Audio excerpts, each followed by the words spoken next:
Israel's occupation of the West Bank, the deadly airstrikes it rains on Gaza, and the expulsion of Palestinians from their homes are not just the wrongdoings of one side in an equal conflict. They are rather the ongoing practices of settler colonialism.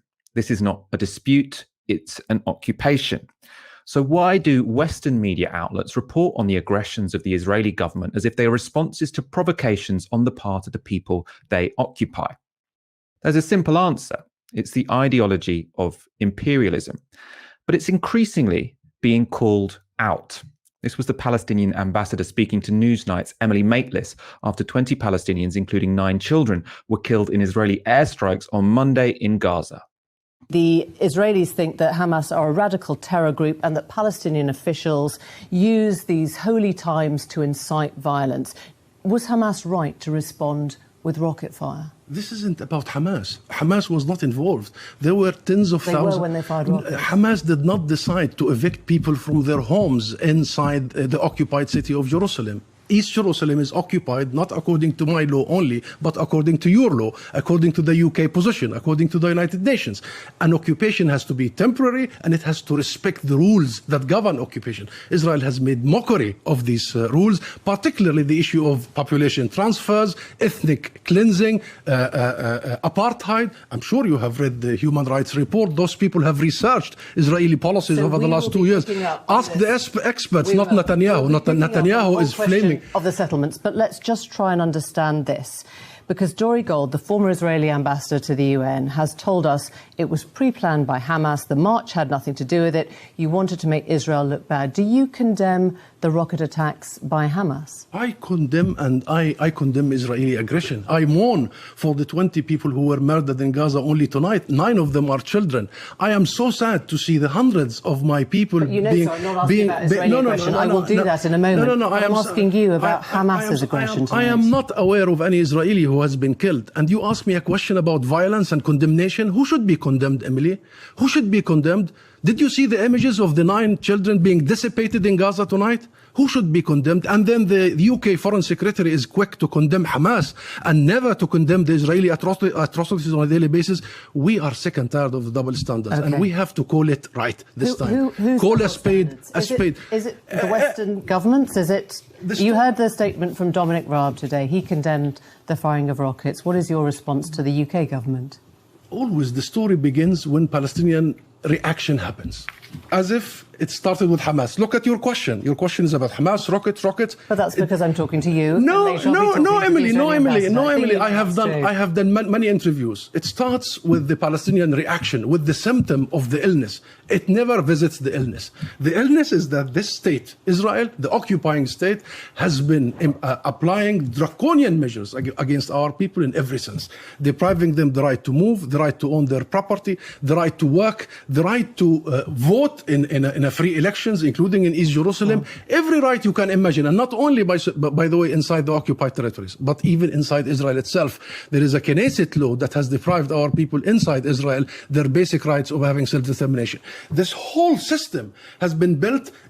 Endemic in it is the racism, endemic in it is the vulgar ultra-nationalism. That's why you get people trying to defend their dignity.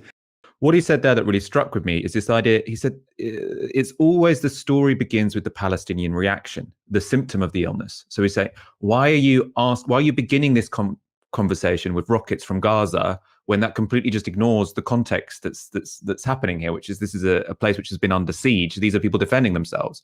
I want to get up a tweet from Omar Badar, which I think, just really summarized this really, really well. It made a lot of sense to me, made a lot of sense of what we're witnessing right now to me. So he says, 1, status quo, occupation, apartheid is violence against Palestinians. 2, then Israel escalates through evictions, beatings, shootings. 3, then some Palestinians respond with violence. And then 4, then Israel responds with massacres. If you start reporting at number 3, you're misleading your audience. And clearly that's where that interview was starting with. That interview was starting with, were Hamas justified in sending rockets? It's ignored the status quo, which is occupation and apartheid, and it's ignored the Israeli escalations which preceded those rockets being fired. But still, Western media always starts with the rockets. So that makes it seem like, it's just these two sides. It's this cycle of violence. Ash, I want to get your thoughts on this because, I mean, as Emily Maitlis said there, she sort of suggested, look, I'm going to now give some tough questions to the Israeli ambassador. I actually watched the show. She ends up, she does ask some tough questions, but none of them go into the issue of apartheid or occupation. They're all about, oh, maybe you're not responsible enough with your power. Maybe you're too trigger happy. None of them were really looking at the disease, which is occupation and which is apartheid. How do you think the media get away with it? Why do they do it? Why do they frame this as an equal battle between two sides? In order to address this question, one of the things that you've got to do is look at the ideology which is underpinning this entire discussion. Now, you correctly called it imperialism, but another word that you could give it is essentially a liberal outlook on international relations. So you can acknowledge that something is a conflict. You can even sometimes acknowledge that something is an asymmetric conflict where one side has got access to greater weaponry and technology than the other side. But what you cannot do and what you cannot get your own head around is the way in which even liberal states are complicit and active parts in ethnic cleansing and settler colonialism, because that is the narrative and the historical frame which makes all of this make sense, which makes that, number one, day-to-day apartheid and dispossession, number two, escalation of aggression, number three, response of violence, number four, response of massacres. That is the frame which makes all of those things make sense. And liberal media, and when I'm saying liberal, I'm not talking here in terms of, social democratic or what do you think about wealth redistribution. I'm talking about, in some ways that much looser ideological universe. Liberal media cannot make sense of this. It will not make sense of this, because then you have to ask the question of why. What was Britain's involvement in this? What was America's involvement in this? And how much do we put into maintaining a system of slow and then sometimes accelerated ethnic cleansing, where the day-to-day status quo of that system is apartheid? We do not have a media which is capable of addressing those questions. And as such, the humanity of Palestinians, and when I say humanity, I'm not just talking simply in terms of personhood. I'm talking humanity, the culture, the human rights, the right to self-defense, to resistance and self-determination. All of these things get pulled through what is essentially a war on terror frame.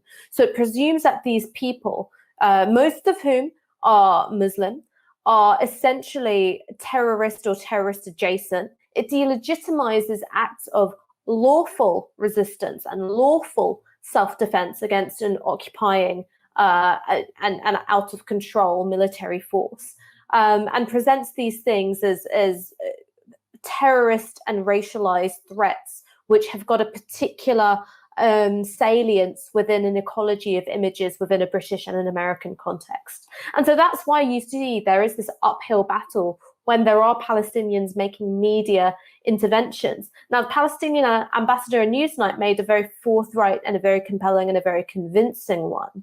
What's important, I think, is for all of us with what little comparative platform we have, compared to Emily Maitlis or Newsnight, is to talk about that framing which makes sense of what's going on and not fall into this delusion that what we're seeing is an equal-sided conflict in which both sides are equally to blame, and if everyone just, sat down, have a cup of tea, it would all be solved. No. That was one example of a Palestinian really impressively calling out a host who was, I suppose, giving this misleading framing of what's currently going on in Palestine. Another one is, or another clip that this one really went viral, was from Mohammed Al-Kurd, a journalist whose family are at threat of expulsion from their homes in Sheikh Jarrah. He is speaking to CNN. Do you support the protests, the violent protests that have erupted, in solidarity with you and other families in your position right now? Do you support the violent dispossession of me and my family? I'm just asking if you support the protests that are taking place in support of your family. I support popular protests taking place against ethnic cleansing, yes. Thank you very much for joining us. I really appreciate you taking the time to speak to us. Mohammed Al-Kurd, thank you very much. Thank you. That was such a powerful answer. Do you condemn the odd act of violence, or I mean, systematic violence? Who knows? It's essentially saying, do you condemn resistance to apartheid? Is essentially what the question she's asking, and it is a ridiculous question, and it should be called out as a ridiculous question. If what's going on is settler colonialism and apartheid, then for us to just constantly moralize about the tactics used by the oppressed, it's a distraction, essentially. This bias that you've just seen from these hosts is also reflected in policy. I mean, absolutely reflected in policy, in fact. This was UK Foreign Secretary Dominic Raab's response on Monday night after 20 Palestinians, including 9 children, had been killed by airstrikes in Gaza. Raab tweeted, "The UK condemns the firing of rockets at Jerusalem and locations within Israel. The ongoing violence in Jerusalem and Gaza must stop. We need an immediate de-escalation on all sides and end to targeting of civilian populations." So that is just so duplicitous. The UK condemns the firing of rockets at Jerusalem and locations within Israel. That's the only thing he tweeted. You know, there'd been 20 Palestinians killed. At that point in time, there'd been no Israeli killed. And he thinks that's a reasonable response. How more obvious could it be that you don't value Palestinian lives? Dealing with the Dominic Raab tweet first, there was a statement from an IDF spokesperson, which I think came out today. And what it said was there is one address in Gaza. It is called Hamas. So if you want to talk about targeting of civilian populations, the entire nature of what's going on in Gaza, the fact that it is essentially an open air prison where most of the water isn't even drinkable, where there's, incredible levels of deprivation and unemployment. And that is what it is like during peacetime. It is made that way. It is allowed to be that way because the West maintains and shares in this delusion that the entirety of Gaza must be considered a legitimate terrorist target. Now, that is not something which is legal under international law. There are rules in terms of armed conflict, in terms of distinction and proportionality, and even during so-called peacetime, even during times where there is not the active bombardment of residential buildings, these rules of disproportionality and distinction are not respected. That's why it exists as an open-air prison in the first place. So talking about the targeting of civilians, as if there is any equality between the firing of rockets, most of which are caught and destroyed by the Israeli Iron Dome system, and what goes on in Gaza on a day-to-day basis is at best delusional and at worst actively complicit in racism, imperialism, and ethnic cleansing. And as for the CNN clip, again, another wonderfully strong intervention, because it's a silly question. It's a fundamentally silly question, because what you never hear, and what you never hear put to spokespeople for the IDF or to the Israeli government is, well, what would you consider a proportionate response be to the ethnic cleansing of your people? Because then we can get away from this discourse, and it is a nonsense discourse which treats all acts of violence the same. Of course, in an ideal world, we think that all acts of violence should be considered with equal moral weight and equal political meaning. But we do not live in that world, and we do not live in that world because there is an uneven distribution of violence in the world. So in the face of your oppression, your dispossession, your bombardment and your arrest and your obliteration as a culture, what do you think is a reasonable means by which to express dissent and to resist that ongoing process? Now, that is, of course, an open political question. Where people draw the line is different, but it is, in fact, a political question and not simply a moral one, which means that you can look at what's going on, not just in Gaza, but across the occupied territories, and issue a blanket condemnation, which is in effect a blank check for the ongoing abuse of power and ethnic cleansing perpetrated by the Israeli state and settlers. I mean, we've just been talking about how it's ridiculous to see all violence as the same, because one side here is being occupied and one side is the occupier. In fact, though, most of the mainstream media and the big Western powers, they do the opposite. Basically, any violence by the occupier is legitimate, and any violence by the occupied isn't. So it's completely through the looking glass.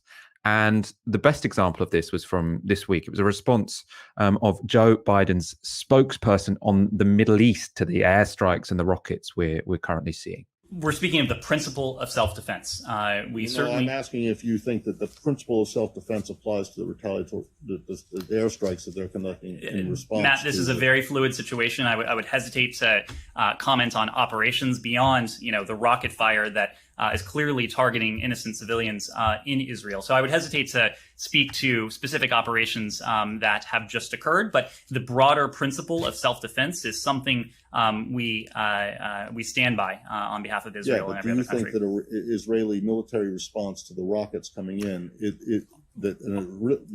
a military response to the rockets coming in is covered by this broader rubric of self-defense, right? Self-defense often does authorize the use of force. Thank you, Matt. I want to ask you about East Jerusalem, but let's talk about what you said about the principle of self-defense. Does that in any way apply to the Palestinians? Do they have a right to self-defense? Do Palestinians have a right to self-defense? In broadly speaking, Saeed, we believe in the concept of self-defense. We believe it applies to any state. I don't think that I certainly wouldn't want my words to be construed as. I understand. I want to ask you, I don't want to harp on this either, but the Israelis killed 13 people just now, including maybe 5 or 6 children. Do you condemn that? Do you condemn the killing of children? Saeed, I'm asking, do you condemn the killing of Palestinian children? Obviously, and these reports are just emerging, and I understand, I was just speaking to the team, I understand we don't have independent confirmation of facts on the ground yet, so I'm very hesitant to get into reports that are just emerging. Obviously, the deaths of civilians, be they Israeli or Palestinians, are something we would take very seriously. Okay. You're going to know as soon as I read what your answer was that there's a big problem with it. You said, well, not a problem, it just doesn't answer the question. We believe that it, meaning the right to self-defense, applies to any state. Well, you see the problem, right? Yes? Do you regard Palestine as a state? I wasn't referring. Do you think that you don't in the context of the ICC and the UN? So are you saying that you do not, if it applies to any state, are you saying that Palestinians don't have a right to self-defense? I was making a broader point, not attached to Israel or the Palestinians in that case. So they do have a right to self-defense. Matt, I'm not in a position to debate the legalities from up here. What our message is one of de-escalation. That was just disgusting to watch, actually, essentially. He's saying when Israel bombs Gaza, when Israel bombs Palestinians, that's self-defense. States have a right to self-defense. If they feel like they're at risk from rockets which are being fired, then they have a right to respond, essentially however they want. If they bomb tower blocks, so be it. That's the right to self-defense. He's saying, but the Palestinians, you see, they don't have a state, so they don't have the right to self-defense. All they have is terrorism. And so you can see this way whereby he has basically automatically legitimized the violence of the oppressor and automatically delegitimized the violence of the oppressed. That's why I say it's through the looking glass. It is, the precise opposite of what any moral compass should tell you in this situation. As Ash says, you can have legitimate debates about how oppression should be resisted, right? So there will be people that say, even if a people are colonized and oppressed, I'm not comfortable with them using violence. It's a fine position. But to say the oppressor can use violence, the oppressed cannot, and to almost have these sort of rules, which means that's by definition the case, it's just phenomenally disgusting, really. Ash, I want to bring you in on this because this isn't the Trump administration. This is the Biden administration. And we know that, on certain issues, when it comes to, fiscal policy, for example, they have been fairly progressive. And Biden is seen to be a president who does, listen to the left. But when it comes to foreign policy and policy on things like Palestine, I mean, it's hard to imagine a response that's more reactionary than that, really, isn't it? I mean, look, when it comes to America thinking that the security interests of Israel are in line with American geopolitical interests, this is, of course, something which extends for a much longer durée than the appearance of Trump. And it is truly, I think, an issue of bipartisan agreement. This is sometimes quite crudely, I think, understood as the power of the Israel lobby, but it's actually something which I think you can understand through the power of America in the region of the Middle East, and seeing Israel as a vehicle for the advancement of American and more generally Western interests in the region. And so that's why I think you do not have a serious tilt leftwards from Joe Biden or his spokesperson, although you may see perhaps much less flagrant support for the expansion and the activities of Netanyahu, and you might have a bit more considered or muted condemnation than you certainly would have had under Trump.